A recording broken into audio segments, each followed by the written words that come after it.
Okay, let's look at this question I uploaded on my Facebook page. Let's see how to solve the question.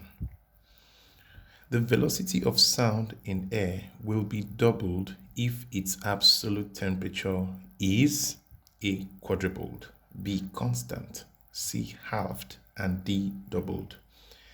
Okay, first of all, let's get the relationship between the velocity of sound in air and its absolute temperature at that point in time. But we know that the velocity of sound in air is proportional to the square root of the absolute temperature. That's sure. So we can now, from this particular proportionality, we can now really access the question and know what they really want us to find. So if you look at the question closely, they really want us to find the value of the temperature when the velocity of sound in air is doubled. So what will be the temperature if we double the velocity of sound in air? That's just it.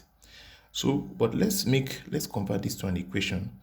So we now have, converting to an equation, I'm going to introduce a constant. So we now have V equals to K times the square root of T.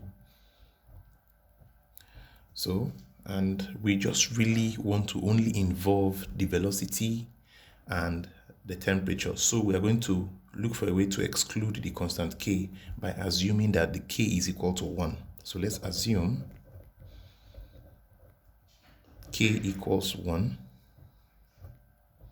So we now have V equals 1 times the square root of T. Since K is 1 now, so 1 times square root of T, you still have square root of T. So V equals square root of T. This is exactly what we need. Just involve only the velocity and the temperature and see how it goes. But since they want us to find the temperature when the velocity of sound in air is doubled, we have to make our temperature the subject of this formula. So we know that root T equals V.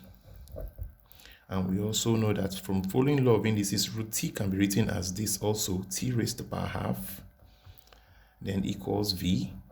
And we know that the power for this T will also move and become a power for V. But remember that if the power is moving from here to the other side, it will invert and become 2 over 1 for V. So we now have T equals V raised to the power 2 over 1.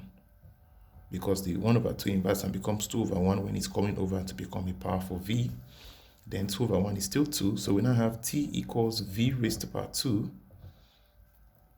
Then definitely we now have a value for T when the velocity is not doubled. So this value of T, but what if we now double the velocity? What will now be the value for T? So let's find out. So we now have T equals to, I'll double this one. So I have 2V, I've doubled it, then still put the square sign there, then still open the bracket. So I have T equals to, remember law of indices, the power outside multiplies the powers of the numbers inside the bracket. And this 2 has a power 1, and even the V has a power 1. So I now have 2 times 2. I want to open the bracket, that's why I'm doing it this way. 2 times 1 is 2. So that's 2 raised to the power 2. Then write your V and also do 2 times this one here, you have 2. So I now have T equals to 2 raised to the power 2 is 4, and I have V squared. So it has been a little change now.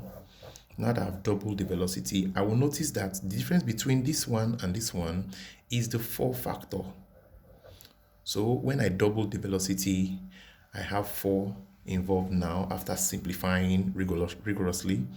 So I have 4 into V squared now. So that means the answer to this question will be A, quadrupled, because I have 4 now. So the value of temperature will now be quadrupled. So since I have T equals to 4 times V squared, the value will be quadrupled. So very easy.